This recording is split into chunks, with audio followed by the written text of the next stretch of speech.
Oh, that's right. We're back here at Sharp Facets Gallery on the 72 bypass in my studio in the back. And of course, you do know it is cloudy out there, about 66 degrees, supposed to get a high of about 72. But Tim, the price of gold is hanging pretty steady at $16.95. Silver is at $33.60. Almost at that 1700 mark, but tremendous comeback from where it was just yesterday. So that's a good thing, folks.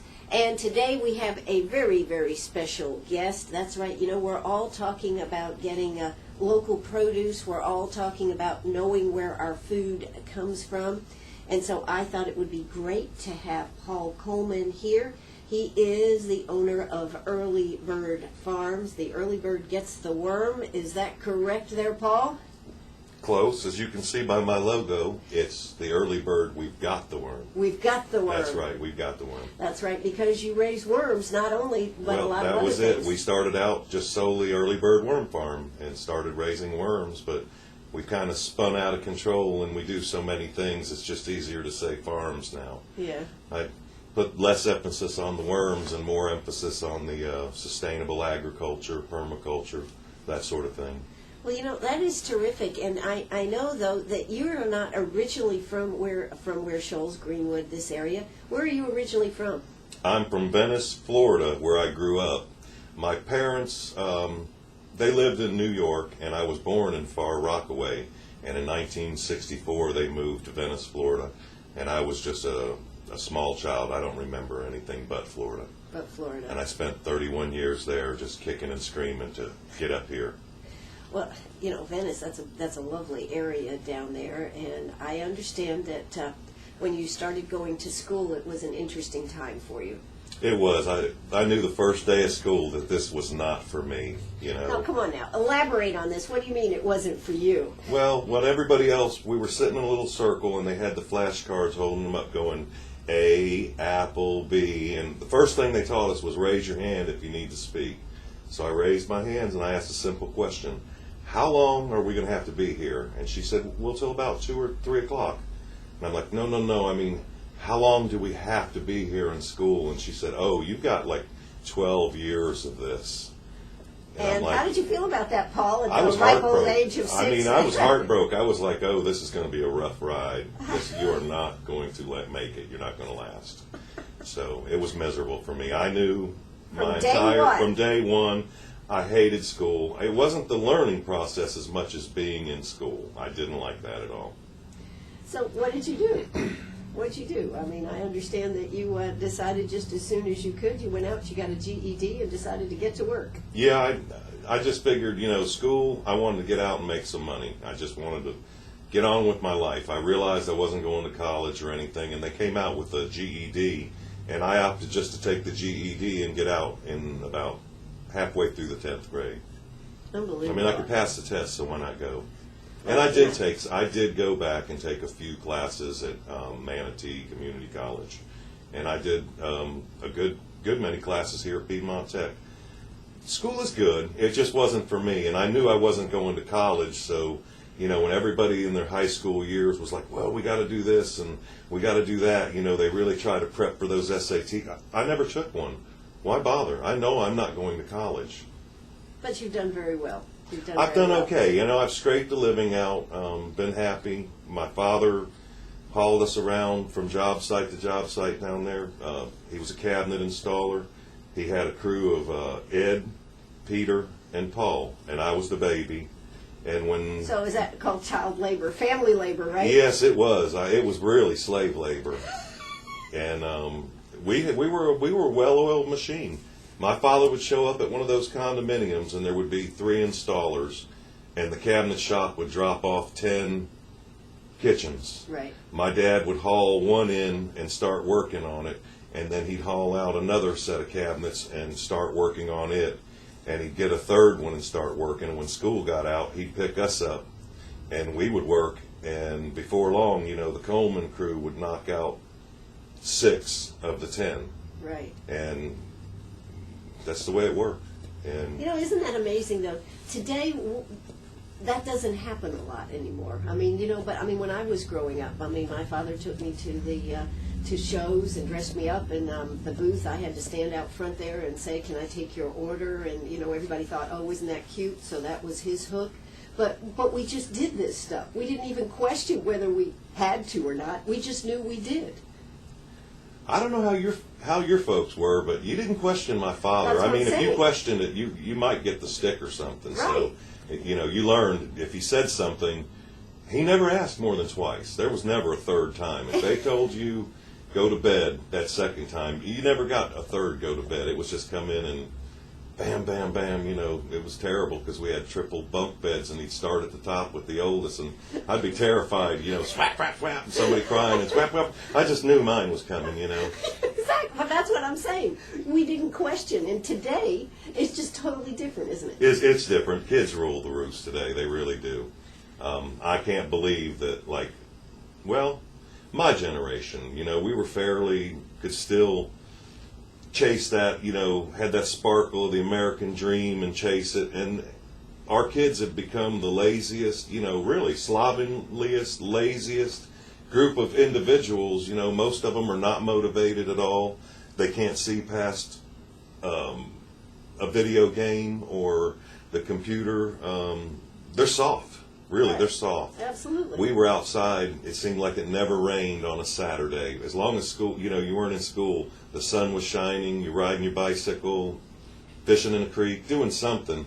But that computer thing, I remember the first home computers was like a Commodore 64. There Yep. you go. My Yep. brother got one, and he was in there plinking around. And back then, it just had that little old dot thing, and the only video games were like Pong, and it wasn't, bing, bing, but not very interesting. Right, exactly. So he was doing something, and he's doing some programming, and I said, "What are you doing?" He's like, "Oh, I'm making a computer game. This is a tank game, and look, that's a tread. The tread was moving." He probably never got past just the moving tread thing. And I looked at him and said, "Man, look, I hear the jacks are running in the intercoastal waterway, let's go fishing." He's like, "No, I'm going to do this." And I'm like, "Man, that is just a fad. That's going to pass." I said, "You're Little wasting did you your time." know. Yeah, exactly. Another one of my brilliant decisions in life, School, computers, There wasn't nothing left except for working with my hands. Absolutely. So, I think the internet and technologies has really softened us up. It's changed kids' interest, and Well, and they're so self-absorbed. they are self-absorbed. Yeah, that's true. I think that if cell phone disruption happened for more than 24 hours or something, They I have believe there would withdrawal. actually be withdrawals like Yeah. a drug. Yeah, exactly. I think you're right. Well, we are here with Paul Coleman. We are going to be talking about farming. We're going to be talking about worms. We're going to be talking about a whole lot more right here on WLMA. Meet me at the diner. But right now it is time for us to hear a word from our sponsors. If you have a question for Paul, hey, don't hesitate to give us a call, 229-7984. That's 229-7984. You probably have seen Paul out at the Farmers Market behind the Civic Center, and now he's working with the Farmers Market in Uptown Greenwood. So you stay right here with us. We'll be. That's right. We're back here at Sharp Facets Gallery on the 72 bypass. Yes, I'm Ann Eller. Yes, I'm here with Paul Coleman. He, of course, owns the Early Bird Farms. That's right, the Early Bird Farms. He started out with worms. He progressed and added a whole lot of other items. He has chickens, rabbits, sheep, turkeys, ducks, produce, and deer processing. And he brought us a jar of pepper jelly here, which we appreciate very much. And he's also added his own South Carolina produce stand out there. Now, you, of course, were living, over in Ware Shoals, weren't you? That's correct. Originally. Originally, we moved from Inglewood, Florida, to Ware Shoals, right on the Mill Hill, Circle Street, and we lived there about maybe 3 years before we bought our home out on the highway, out on 25 by the Armory. Right. Now, just for curiosity, why did you end up coming up here to South Carolina? Well, my father was born in Ware Shoals. His father was an electrician in the mill, and my grandmother was a seamstress. She went to work in the Regal Mill when she was 9 years old. She had very poor health her whole life, and And when my father was 14 years old, his father got electrocuted in the Regal mill. Yeah, he was working at the steam generation plant during a shutdown, and he got electrocuted. And at the time, my grandmother had about 11 operations and was in a wheelchair. She was actually a morphine addict. Yeah, and my great uncles told me that was the hardest thing they ever did, was get her off a needle and onto some pills and stuff after my grandfather died. By 52, they had moved away, Virginia Beach, Pensacola, and my father ended up as a manager in a Woolworth store in New York. He met my mother, proceeded to, have 3 children, and in 64, we moved to Florida, to Venice. And we came up in 66, 68, and 69 on summer vacations. And we liked it. We swam in the pool. It was pretty cool. It was a pretty cool thing. Ware Shoals was a beautiful town. That mill, Regal Mill, it was picture perfect. My childhood memories, I know everything shines when you think back, but that walking around that mill was like a Norman Rockwell. Absolutely. It was like a Norman Rockwell photograph or painting. And my grandparents, as they aged out, they had a house in Ware Shoals, right? My grandmother bought a house right beside of her sister, and we would carry them back and forth, and I would carry them back and forth because they didn't drive anymore. And I would no sooner than drive them up here and then quickly turn around and go back, and about a week or 2 later I would hear, "Oh, your Aunt Evelyn, she talked to me so hateful, or whatever. Me and your grandpa ready to come home," which meant come and get me. So I would come and get them, and another week, "Well, we'd like to go back to South Carolina." And I was on the road coming back and forth so much, and the economy was bad.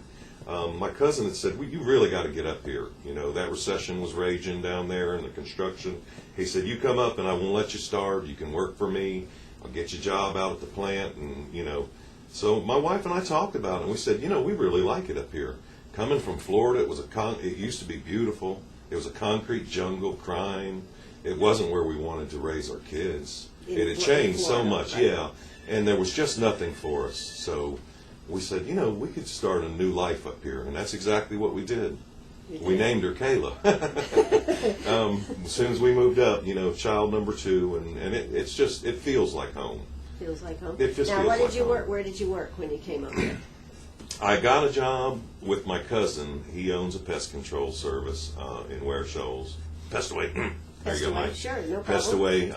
And I work. We're going to have a lot of bugs, I think, this year because we haven't had a very cold winter. So he's probably going to be in high demand. He probably already is, because I know enough that when it warms up, termites start swarming, and I bet he's going wide open with termite swarms now. So I did some pest control, and his brother-in-law was the general manager of the Carolina Dye Works, and I got a job there, and they put me in the sample department eventually, and they knew I was wanting to go to Monsanto, and they offered me a pretty good job as a dyer, if I would stay with them. They tried their best to keep me there, and I said no. I come up and went to 2 schools, and I moved 639 miles north to get a job, and I got that job, and it worked hard, made a lot of money, and bought a home. Life was pretty good. Life was really good, but I looked at my son one day, and he's like 9 years old, and it dawned on me, wow, he's halfway gone. My kids, I'm working 80 hours a week. Everybody gets out at Monsanto, and if they love overtime, a machine operator back then could make $50,000-$60,000 a year, and it was a good job. Sure. So make as much as hard as you want to work. So there you go. And I said, I got to do something else because my kids are going to be gone. I'm going to miss it. So I said, what can you do? What can you do? If you could just make $100, you could work a little less at the plant and stay at home. So we cleared some land that we had adjoining our house, and I started row crop farming. And we figured, I figured I would just, put a sign out there, beans, 50 cents a pound. Because I look back at life, and I remember vacationing in the mountains with my grandparents. Don't know how they knew these people, but we're going to get some beans. So they drive out to the country, and there's a woman that just sells them off her back porch. She's got a nice garden, and they buy a big bag of beans from her. I said, we could grow beans. I know we could sell produce. Had you ever done farming before? Just out of curiosity. Well, I think it was, my grandmother was one of those that if she dropped a quarter in the ground, the next morning $1 would have sprouted. Okay. You know, and I guess I get that green thumb from her. And I knew I was destined to be a farmer because my father had to install cabinets in Mobile, Alabama, and in Lexington, Kentucky. They were these dress shops they had to put fixtures in. And I remember I went on the Mobile, Alabama run, and there were fields of cotton, and I stopped, and I got out and I ran, and I stole some cotton to show that the you'd kids been in here, school, yeah. right, that I had what real natural cotton looked like. And I actually ginned out the seed myself and planted it on the side of our house, and I was like Cotton King. It grew? Yeah, it grew quite Wow. well. So we always grew some peppers and tomatoes and things like that wherever we lived, and I always had rabbits. I've had rabbits as far back as I can remember. Wow. Rabbit's a good source of protein. Sure. Now, that first garden, though, what happened? Them deer came out like a buffet, and they must have just smelled that fresh, clear dirt because they come out, and I thought, like, wow, everything's coming up skippy, but then I noticed, like, deer prints walking through, and wherever the deer prints, you know, the vegetables on either side just disappeared. They were cleaning highways. So the game warden come out and give me permission to shoot after dark with 6-shot, and I come out, had a flashlight taped on my shotgun, and boom, 3 sets of eyes, and I went boom, boom, you know, and there you go. And I came out about 30 minutes later, and those shots must be like deer out there in the darkness going, hey, somebody's shooting at people over there. There must be food there. So I came out in 30, 40 minutes, and there's like 6 or 8 sets of eyes, and boom, boom. By 3 in the morning, I just told my wife, forget it. I can't keep this pace up. I've already expended a whole box of shit. The deer won. What they didn't eat, they broke. And I said, okay, maybe row cropping isn't the way to go. And we got the river now. The Saluda River's about 2.5 miles below me. And at the time, nobody sold bait. Right. And I remembered, hey, I told Lori, my wife Lori, we've been married 27 years. She's probably the only thing that's kept me going all the years, really. Behind every successful man, there's definitely a good woman just pushing him there. Absolutely. Otherwise, he'd just be sitting somewhere drinking a beer or something, you know. I'm sure you're right. So, anyway, I told Laura, I said, you know, maybe I could sell some bait. Maybe if I raise some worms. I said, you know, the lunch lady in the elementary school, she had wooden boxes on the ground underneath all those old live oaks. It was kind of picturesque. Yeah. And you would go out there, and when my father would take us fishing to Lake Okeechobee, we would go by the lunchroom lady's house in the country, and she would just dig up coffee cans full of worms. You'd go out there, she would be on her knees burying scraps from the cafeteria in the beds. And I said, you know, maybe if I grew some worms, I could sell some bait. And, you know, Lori's like, Have you lost your mind? okay, you know, there's a big worm crawling out of your head right now, son, you know, okay. So I got on the internet, and I was going to have some worms delivered, and I talked to a man named Steve Blair, Staff Sergeant Steve Blair with the York County Police Department, and I wanted to buy some red worms. I was going to start, and he said, you don't want them, you want to buy these instead. Everybody's swapping to this larger, more premium bait worm. It's called a European nightcrawler or a Belgian red worm, you know. He said, this is what you want. So I bought 4,400 worms and built a plywood box, and it just spun out of control from there. You know, I was successful building, raising more beds, splitting them, raising more, splitting them.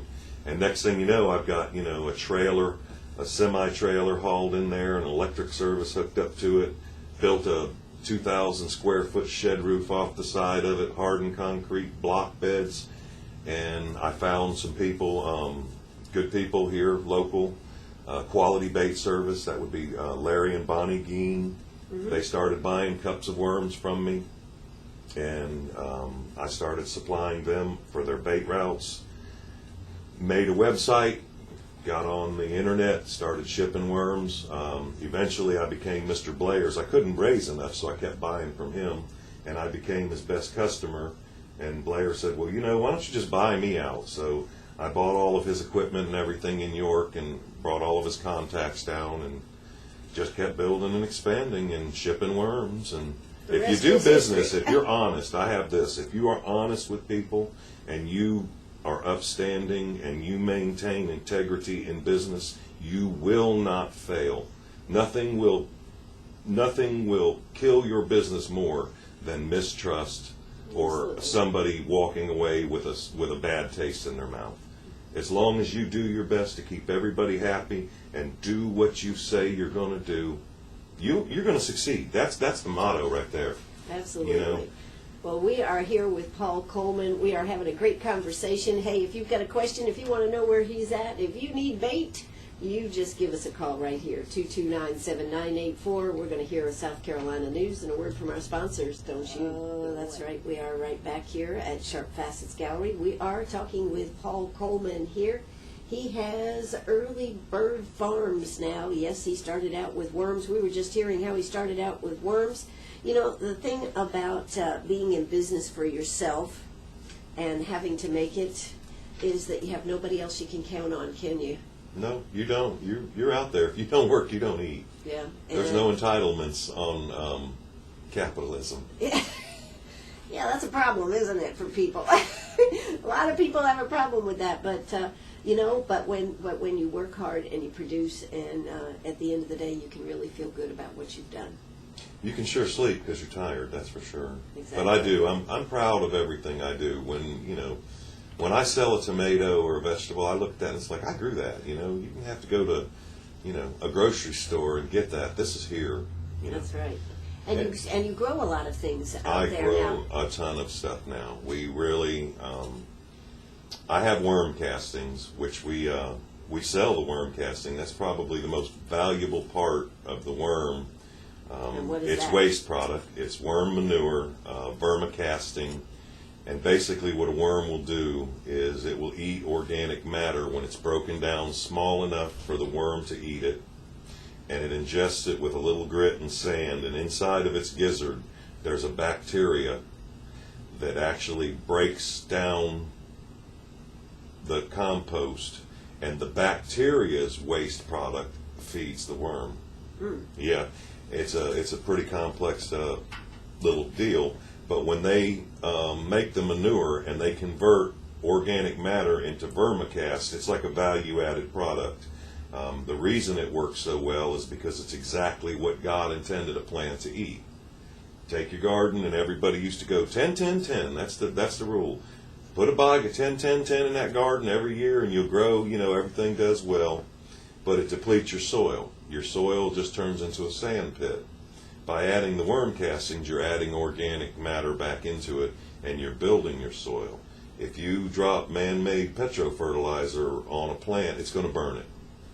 That's the biggest fear using fertilizers. If you spread it, it doesn't get rained in or watered in, or if the plant touches it, it's going to burn it up, turn it yellow. It can be a killer as well as, beneficial. The worm castings can't burn. As soon as a root touches it, it uptakes the nutrient. It's instant. It's like glucose on your tongue. Wow. And when you use worm castings, you will get 3 times the growth rate and twice the yield. And it's organic. And it's 100% organic. And they actually using worms to reclaim a lot of dirty material, because the worms, for one, will absorb heavy metals. And what they don't absorb, the vermicastings, inside they coat it with a polysaccharide that makes the heavy metals unattainable, and the plants cannot obtain and lift up the heavy metals. It breaks the cycle. And a lot of times they'll burn the worms. If they're going to reclaim something, they'll feed it over the worms, and then they'll burn the worms to get rid of the rest of it. It's a good system. But I have a lot of it, and my garden grows great. And I'm somebody that thinks outside of the box. I'm going to give everybody, I hope they're listening real close here, I'll give you the secret of life. The secret of life is this: from the minute they teach you your first thing, they smack you on your hand and tell you no. They give you a set of rules, and they basically tell you your entire life, don't do this, you can't do. They tell you what you can't do. They don't tell you what you can do. You just go out and think out of the box. If they didn't tell you you couldn't do that, doesn't mean you can't do it. There you go. You know, think out of the box. So when we raise plants on drip irrigation, quite frankly, when you go down a row and you put a drip line there, the drip line has both sides. So why don't you put onions on one side of it and beets on the other? You can run 2 crops simultaneously. But how do you get rid of the deer? I have little dogs now. I Little learned dogs? the Chihuahua. I learned the Chihuahua secret. The Chihuahua secret The is... Chihuahua factor. And if you pet one today and ignore the others, you keep them jealous of one another. Okay. You love everybody, but they're insanely jealous. They're like people. Nobody all piles into the same block, so maybe a couple of them sleep over here, a couple of them go inside the greenhouse, a few of them lay on this porch. So if somebody barks, there is a bunch of dogs at my place packing off the porches, out of boxes. How many They're Chihuahuas everywhere. do you have? Usually somewhere between about 9 and 20. And the Chihuahuas are keeping the deer away? Everybody away. Everybody? Everybody away. Well, they're very good. You know, they're very alert. Nobody's going to come up my driveway without my dogs knowing it. Nobody's even going to sneak in the back. So you have an instant burglar alarm. An instant burglar alarm, because if one dog barks, they all pile from everywhere, and there's like 20 of them. So the deer have decided not to come calling on you. That now. we keep them off pretty good. We do. I'm starting to get a little deer action in the front gardens now. So It happens. Yes. All right. Well, now, where exactly is your farm? My farm is located on Highway 25 North. If you were going from Greenwood towards Greenville, before you get to Ware Shoals, and just before the Armory, you'll probably see that crazy guy that's got his whole front yard tore up and planted, and he has selling techniques like produce for sale. Yeah, big sign out there. Big sign that's yeah. misspelled, you know. Well, how many years have you been doing this now? I've been gardening in Carolina since the day I hit it, probably about 17, 18, about 18 years. But how long have you really had it as a business?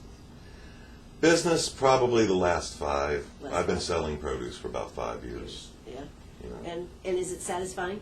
It's extremely satisfying. It really is. When people come up and you know that they're going to take those beets home or those onions or whatever, and they're going to cook a meal, and it's just going to be like, wow, this is really good. They're all going to thank Mom, you know, for a good meal. And really, Mom had nothing to do with it. It was me putting all that love into those products. And those worm castings, right? And the worm castings, But now you sell the worm castings. I too. do, I Yes. do. How much do you sell? How do you sell them? I sell them by the pound. They're fairly lightweight, 50 cents a pound, and that is really wholesale prices. They go for $1 or $2 a pound, depending on where you're at. We have plenty of it. People come every day for it. That's right. And then, of course, you sell the worms too. Sell worms, and I sell worm composters, how-to books. We've started many people in their own vermicomposting operations, and that's enjoyable too, because a lot of people, there's a lot of interest in it. Enough so that a friend of mine from Bioway Farms asked me to join the Whole Foods Upstate Farm Tour program several years back. He figured if he could get some people, you know, more his way, he could draw a better crowd past his place. And we joined up as Early Bird Worm Farm, and we were just smoking packed all day. We had like 600 people come. Everybody was, really, it seemed like this was a very popular thing. And we were a very good success on that tour. But when they actually get to the farm, they look around and they see, like, you've got a grist mill, you've got chickens, you've got eggs, you've got broiler production, you've got sheep and lambs, you garden, you do you process meat, deer process. Oh, this is my dream. And I chuckle and I say, and this dream is for sale. Oh, this is my dream. This is exactly where we want to be. People are looking at that. People are looking to get a small chunk of land and become, hunker down for the long haul. I think a lot of people see the handwriting on the walls. And have you made a good living at it, Paul? I've made a decent living. Monetarily, it's not the best in the world, but I don't have the expenses that most people have either. 90% of what we need comes off our farm. We produce sheep. I could eat mutton every night. Rabbits for meat production. We do our own chickens, turkeys, Muscovy ducks. We have brown eggs. I produce enough food to feed, hundreds and hundreds of people. We raise mushrooms, oyster mushrooms. We do bedding plants. There's something always going on because I don't sleep much. You don't My sleep brain much? won't shut off. I understand that The problem. The only thing that works faster than my brain is my mouth. Yeah. Well, we're having a good time talking with Paul Coleman from Early Bird Farms. Yes, he's located right there on 25, headed up towards Greenville on the right-hand side, right before you get to the Armory. We're going to hear a word from our sponsors, and when we come back, we're going to be talking more about fresh produce, and it's getting to be that time where you're going to find a lot of good things out here. So you got to remember Paul Coleman right here. Hey, we'll be back in just a moment. Don't you go away. We're back here at Sharp Facets Gallery on the 72 bypass. Gold is staying right around that $1,695 mark. If you've got it to sell, come see us today. Not only do we buy the gold, we buy the diamonds, we buy the colored stones. We pay more if it's in good condition than if it's in meltdown condition. But whatever the condition, we're going to pay the most. Come see us right here at Sharp Facets Gallery.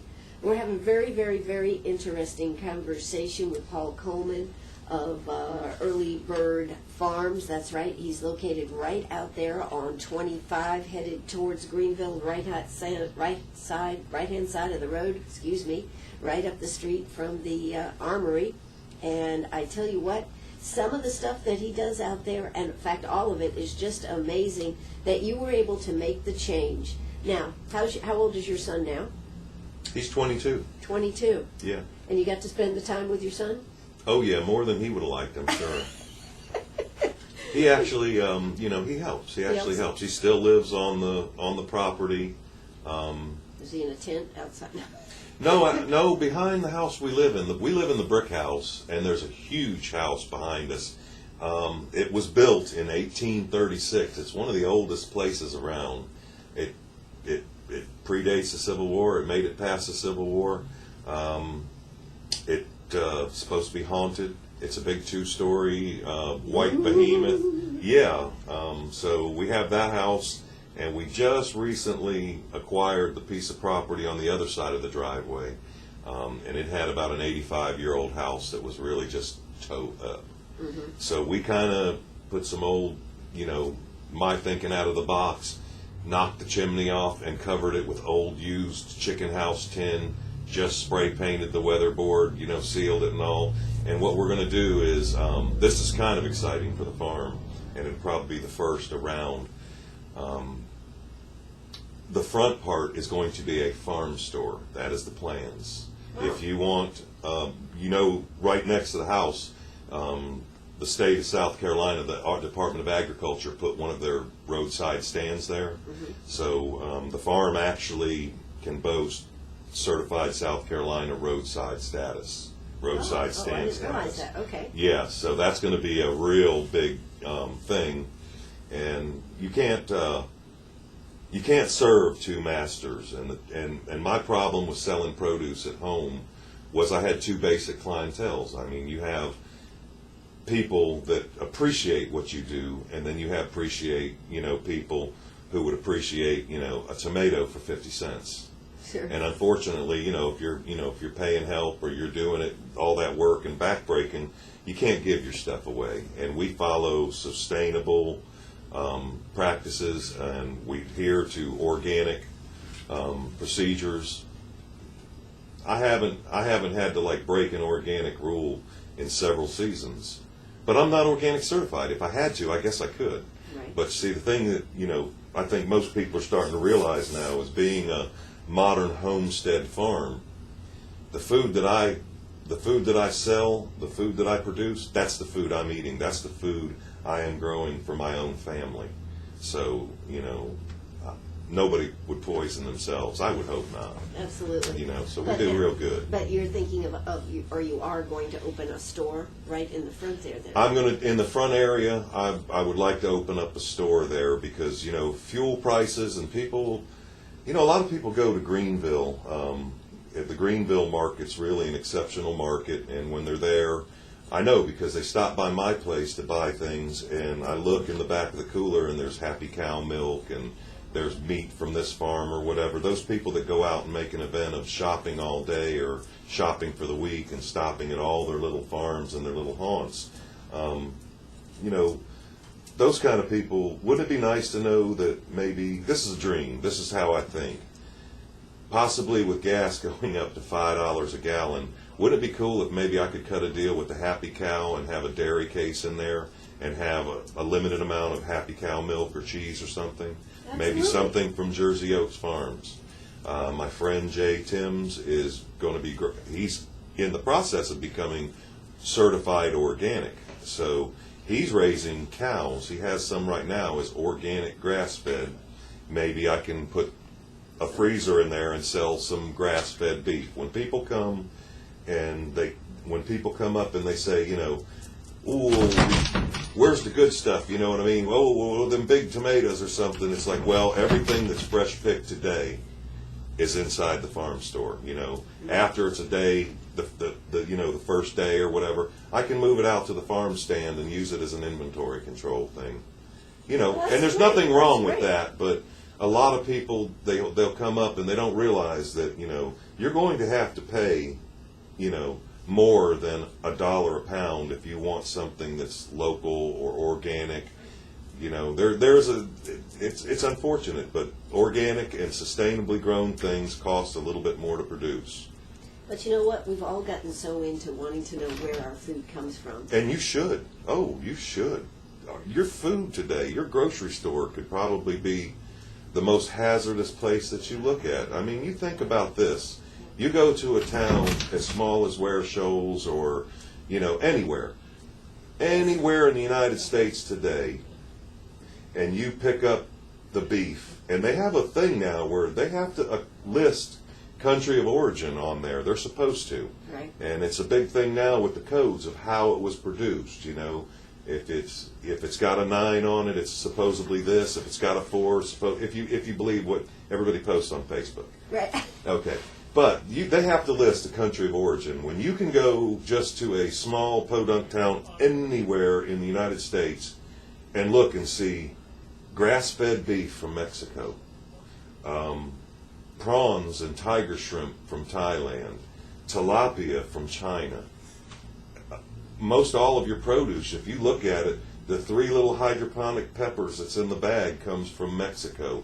The asparagus comes from the Andes or something like somewhere you wouldn't really think would be shipping food or produce to the United States. The biggest sin America ever incurred was after the Second World War, we came home with the machinery, the technologies, the money, and the fertilizers.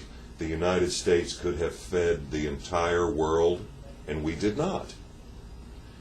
Now, I used to say within 10 years, but now I'm going to say a lot less. The United States will lose the capability of feeding itself. It's already become. Your foods come from wherever. You don't know what they sprayed. We outlawed DDT years ago, but guess what? They're throwing it down there heavily in Mexico or in China. There's no worldwide control. Did you see where the farmers were ticked off in China because they sprayed the growth hormone on their watermelons and used too much, and the watermelons all exploded in the field? What did they do? They scraped them all up and fed them to the pigs and the fish on the fish farms and the pig farms. So that's You have no idea what you're eating. That's why I always say, if you know your farmer, you know your food. I mean, really, you need to know the people that are growing your food for you, or at least know where it's coming from. Absolutely. We need to become more independent, don't we, of outside sources and be able to do it here locally. Well, we're in a good area because we're very, you know, we were agricultural based. I know we did a lot of textiles, and people think of Georgia as more agriculture and South Carolina's textiles, but you know, we're in pretty fertile ground, and there's a lot of food gets produced here. There's a lot of small farms now. There's some big ones, and they're really great places. They are some giant farms, but there's a lot of small people, and there's a lot of small people producing a lot. You know what I was impressed to hear? I didn't know this, and this is a little off the subject. This has to do with the grocery store. But Piggly Wiggly actually has their own, they grow their own beef. I mean, they raise cows and their own beef and everything down there below Orangeburg or in that area. I was very surprised to hear that. Well, see, that's probably wise on their part. You know, the corporation is cutting out a lot of people in the process, Sure. therefore reaping maximum, Benefit, dividends for, that bottom line. And that's the trouble. When you go to the grocery store, remember this, though. Your grocery store, everyone, whether it be the Pig, the Bilo, they are all corporations. They're all national chains, national corporations. They have buyers that buy the stuff, and unfortunately, bottom line and dividends for shareholders is the bottom line end of the game. They're not, if they're going to put the cheapest food from the cheapest source they can get. And that's business. That is business. You know, we are here today with Paul Coleman. He has Early Bird Farms. Now, if you want to give him a call, that's 942-7566. And you have a Facebook page. I do. What's the name of your Facebook page? Early Bird Farms is the Bird farm Farms. page. They can look me up at Paul Coleman and see my big ugly mug there, and they can find Early Bird from there, or they can go, I guess, do a search. I'm not real computer literate. You're not real computer, but you've done a great job of taking a situation and turning it into something of a great success, and it's been a real pleasure to have you on the show here today, Paul. Thanks for coming out and sharing with us here today. Well, thank you for having me. I've had a good time. Absolutely. There'll be a podcast on the web, and we've also done a video, and if you want to contact Paul, 942-7566. That's 942-7566. This is WLMA right here in Greenwood. He's on the web and with a Facebook page, and you can always just drive right up there. He's always working, aren't you? Yes, I'm always working. Right there on 25, right before the Armory on the right-hand side. It says produce, big sign out there that's produce for sale. Is that When what I it have produce, when we're actually open for produce, yeah, there's probably more people would know the bait signs, live bait. Live bait. Yeah. So if you need good bait, if you need to fertilize those plants, hey, come out and see Paul right out there at Early Bird Farms. Thanks so much for being with us today, Paul. Thank you for having me. All right, this is WLMA right here in Greenwood. Bye-bye, everybody.